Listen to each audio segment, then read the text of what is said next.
all is fair in love and war.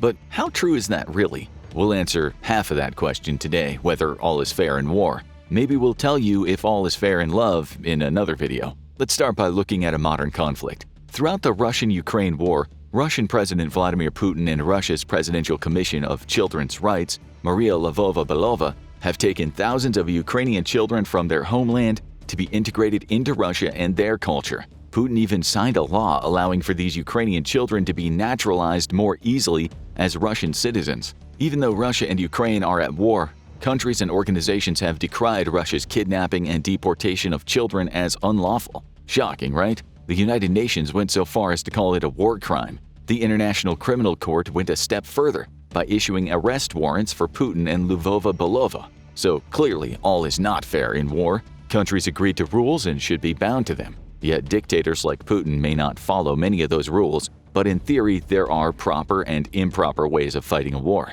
So when and where did these rules originate? What are they, and why do we have them? Let's take a look. To answer these questions, let's travel back to 1859 to a city you probably never heard of, located in the Austrian Empire, Solferino. Today, this is just a small town in modern Italy. Anyway, our story begins with the Swiss man Henri Dunant, who witnessed the aftermath of the Battle of Solferino, a gruesome battle where it's estimated that almost 30,000 men were wounded or killed. After witnessing and attending to the wounded on the battlefield, Dunant returned to Switzerland, inspired to make a change by the horrors he witnessed. In 1862, Dunant published Un souvenir de Solferino, a memory of Solferino, for those who do not speak French. Here he details the horrors of the battlefield and wants two improvements to be made for all battles and wars. First, he wanted a relief organization to be established to care for the wounded in wartime. Second, he wanted a treaty between countries, even those at war, that would agree on certain principles, such as how to treat wounded soldiers.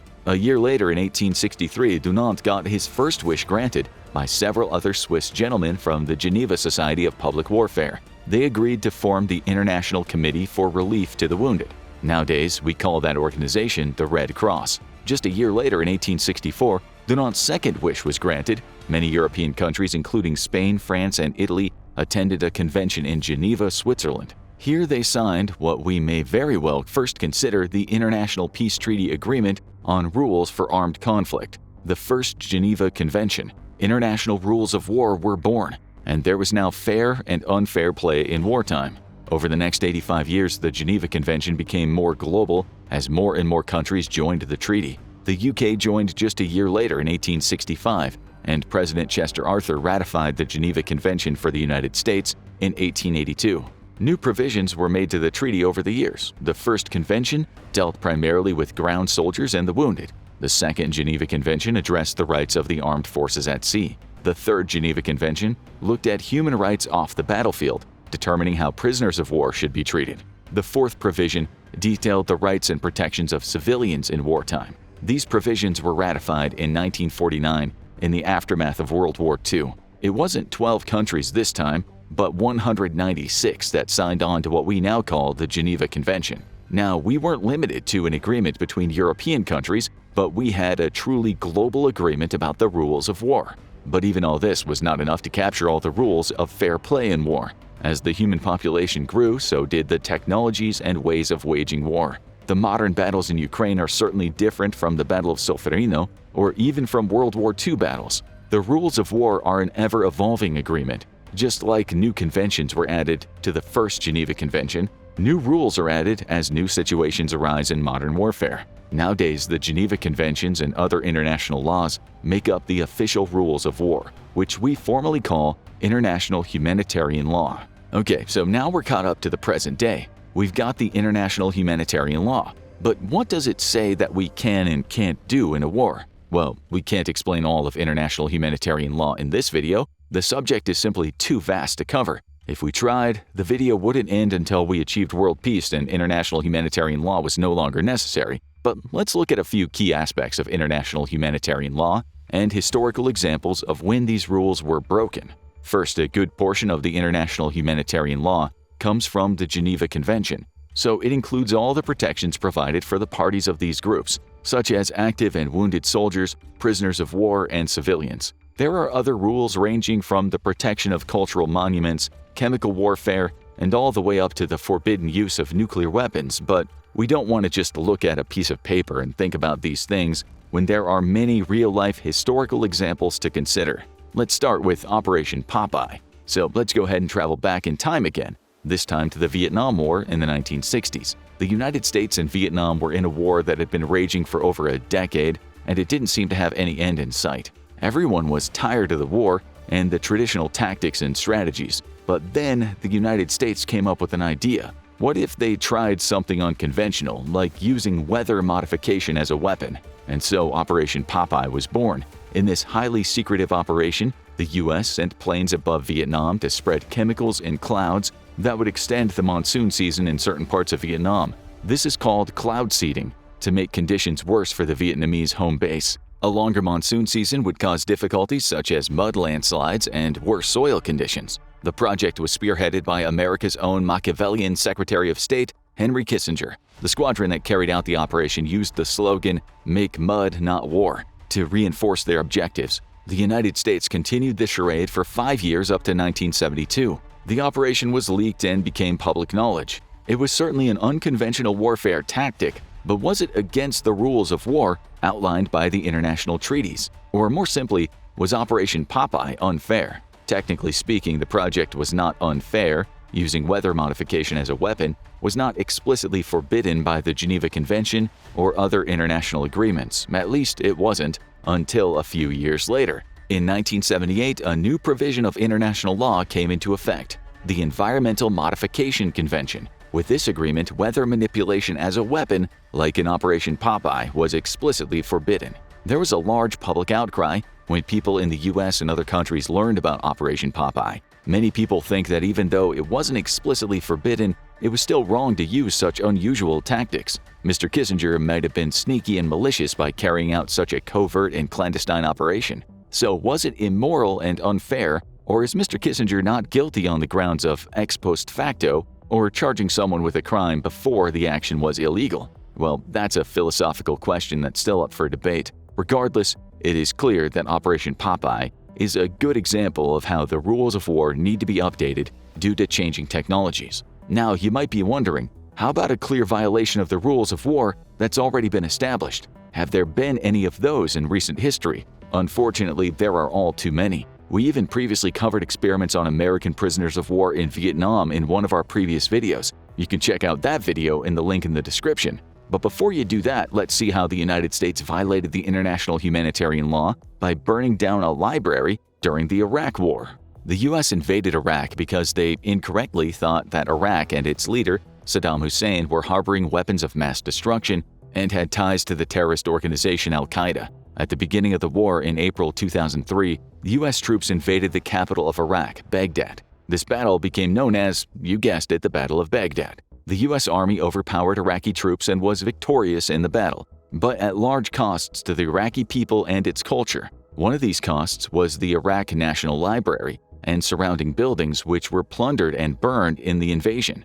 The library was an important cultural heritage site for the Iraqi people. Before it was burned, it housed manuscripts, books, and other historical documents that were thousands of years old and an important part of Iraqi culture and heritage. Most people watching this from the Western world may not see why burning the library was such a big deal. After all, things can be replaced, unlike human lives, but some things can't be replaced. Imagine if the Library of Congress in Washington, D.C. got burned down and looted. That would be a bad blow to the United States' history and cultural preservation. Or imagine that Russia invaded Italy and France. Important works of art and culture should be shielded from wartime activities. Wouldn't you want the rules of war to protect works of art such as the Statue of David, the Sistine Chapel, and the Mona Lisa? And if Russia ever gets invaded, it's important to preserve the works of famous and important Russian artists. But let's get back to Iraq. Shortly after the Battle of Baghdad, President George Bush gave his infamous Mission Accomplished speech aboard the aircraft carrier, the USS Abraham Lincoln. President Bush thought that the U.S. had accomplished its objectives in the Iraq War in a little over a month. Little did he know that the war would continue for 8 more years, so the mission was far from accomplished. Have to give credit where credit is due. We don't have to go too far to find our next example of violating the international humanitarian law. We're going to go 10 years into the future, to 2013, and to one of the neighboring countries of Iraq, Syria. The Syrian civil war started in 2011 and is sadly still ongoing at the time this video came out. An entire manifesto can be written on the Syrian civil war, but we'll focus on one particularly abhorrent incident, the Ghouta chemical attack. In August 2013, Syrian President Bashar al-Assad launched 2 rockets in Damascus, where opposition forces were situated. These rockets carried the nerve agent sarin gas, and it killed and mutilated thousands of Syrian civilians in the area. One estimate put the deaths from the attack at over 1,100 and around 6,000 suffering from the attack. But let's back up a second, or 100 years, to learn more about the history, potency, and legality of chemical weapons. Biological weapons were used on a large scale 100 years prior to World War I. 2 common chemical agents were chlorine and mustard gas. Sarin gas wasn't invented until the Second World War in 1938, when German scientists were researching pesticides to target an insect's nervous system.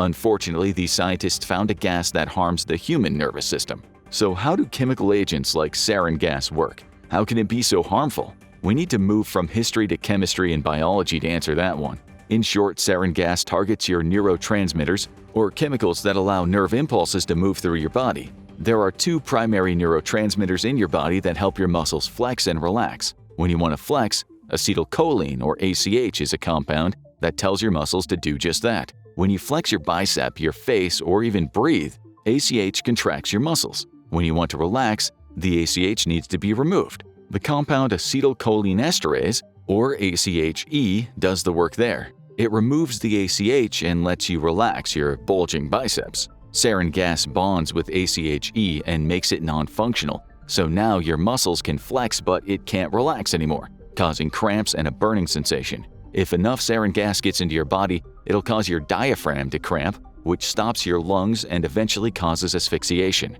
All this is to say that it's a good thing the gas is a banned substance. The attack was a monstrous act by the Syrian president, and it constitutes a war crime because it clearly and egregiously violated the international humanitarian law. Or did it? Of course it did. The Chemical Weapons Convention Treaty, ratified in 1997, clearly bans chemical weapons attacks such as from sarin. However, Syria was not a part of that treaty in 2013, so technically, Syria can't violate a treaty it didn't even sign. Think of it this way. Let's say you have 3 roommates and 1 big cake in the refrigerator. All 3 of your roommates agree to split the cake, but you clearly don't take part in that agreement. And your roommates knew it. The next morning, you've eaten the entire cake for breakfast. Your roommates are furious, but why? You never agreed to split the cake or not even touch it. You did something selfish. But your roommates can't accuse you of violating a promise you never made. Can Bashar al-Assad make a similar defense? Okay, so Syria wasn't part of the Chemical Weapons Convention, but how about the 1925 Geneva Gas Protocol, which Syria is a part of? This treaty clearly says that regimes can't use chemical weapons when waging war against civilians or soldiers of other countries. Other countries, though. Bashar al-Assad didn't use sarin gas in other countries. He used it in a civil war that was technically on his own people. Of course, the attacks were obviously immoral and abhorrent. But did President Bashar al-Assad escape unfair wartime tactics on technicalities? No, he didn't. This is where customary international human law comes in. These aren't formal written laws like the regular IHL. They're unwritten rules that countries should abide by. Using sarin gas on your own citizens certainly violates these unwritten rules. So, what's the verdict? Bashar al-Assad is guilty of a monstrous act and violating the customary international human law. The Syrian president may not have broken any written rules that he or his country were a part of, but all was not fair in his civil war when he gassed his opposition and civilians. In principle, no one can escape moral judgments on the rules of war, but practically, corrupt leaders can escape punishment. Bashar al-Assad is still the president of Syria, still unpunished for his war crimes, including the Ghouta chemical attack and other chemical weapons attacks. Putin is still president of Russia, seemingly untouchable despite his war crimes. In fact, Putin's crimes are so heinous, some argue, that taking and naturalizing Ukrainian children constitutes genocide. The Genocide Convention, a treaty that criminalizes and attempts to prevent genocide, states that genocide consists of acts committed with intent to destroy, in whole or in part, a national, ethnical, racial, or religious group, including forcibly transferring children of the group to another group. In Baghdad, we saw that taking away past legacy and culture violates the rules of war. Children are the future legacy of any nation. There are questions as to how Russia is treating the children. Still, even if they're being treated very well, Putin is taking away the future of the Ukrainian legacy by taking their children. So, as we've seen, the international humanitarian law protects people, culture, and legacy in the past and present and the future. It also protects current humans, no matter what their status, whether it's prisoners of war, active soldiers, or civilians. We all have rights, and hopefully, we all live out our right not to be poisoned with chemical agents. Lastly, international human law protects the future of nations and cultures. People always break the rules of fair play in war, but it's good that we have these rules in the first place. Hopefully, it'll eventually guide people and nations to where these rules are rarely broken. But how likely is that? Not likely at all in the near future, or the distant future for that matter. As we've seen, there have been clear violations of international humanitarian law over the last several decades, with no apology or punishment in sight. We can't expect current leaders like Putin or Bashar al-Assad to have life-changing experiences that'll suddenly make them agreeable and humane. But maybe the next generation of world leaders will be near perfect, or the generation after that, or maybe even the generation after that. We can't count on it. The world has changed significantly over the last 1,000, 100, or even 20 years. However, one thing has remained the same: human desires and appetites. While many humans are able to restrain their bad desires, history has shown us that there have always been bad people who will do what's necessary to accomplish their evil plans. They don't play by the rules. This was true 2,000 years ago during the Roman Empire, and it's still true today. And if Operation Popeye has taught us anything, it's that the current treaties of today probably won't be able to sufficiently address the problems of tomorrow.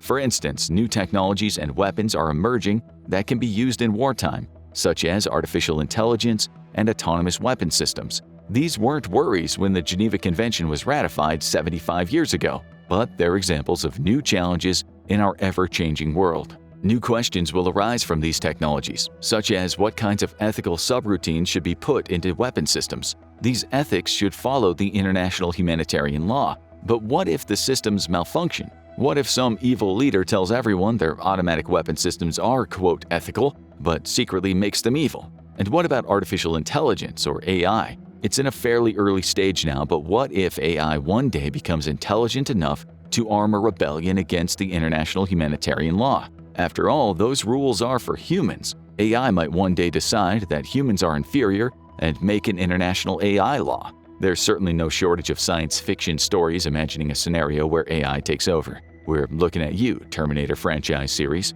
Of course, these are all speculations about what might happen. But one thing is clear: international humanitarian law will probably never be followed perfectly. Human nature has shown us that there have been violations in the past and there will be violations in the future. This begs the question, why do we have these rules of war if they're just going to get broken? Putin clearly doesn't follow all the international humanitarian law rules, but he still follows some, like not using nuclear weapons on his enemies, and hopefully it stays that way. Even so, many of these rules seem to be honorable or gentlemanly to follow. International humanitarian law is similar to a concept called mook chivalry, a principle that bad guys in movies or video games adhere to. Mook chivalry is a code of honor in which bad guys give up an advantage to give the hero a better chance. For instance, when there's one good guy and 10 bad guys surrounding him, the bad guys could all attack at once, but instead, they often choose to attack one at a time.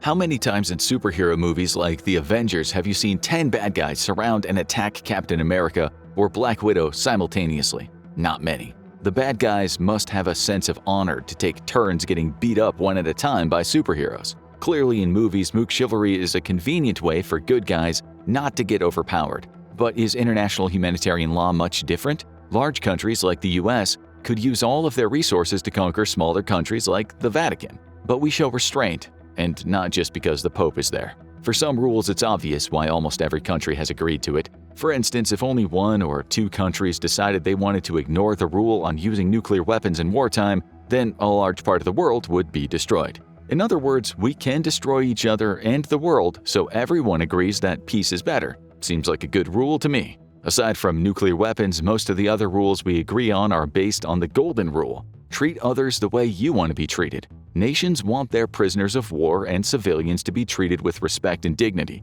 so they agree to treat their enemies' prisoners and civilians with respect and dignity. Our willingness to agree and abide by the rules of war sends a very hopeful message. It says that some values and principles are larger and more sacred than any person or nation. Even when winning a war where human lives are at stake, we still hold on to these principles. In other words, every leader and every country signed on to the international humanitarian law believed in shared principles that will hopefully outlast any person or even nation. Now check out what would happen if Russia and NATO went to war day by day. Or watch this video instead.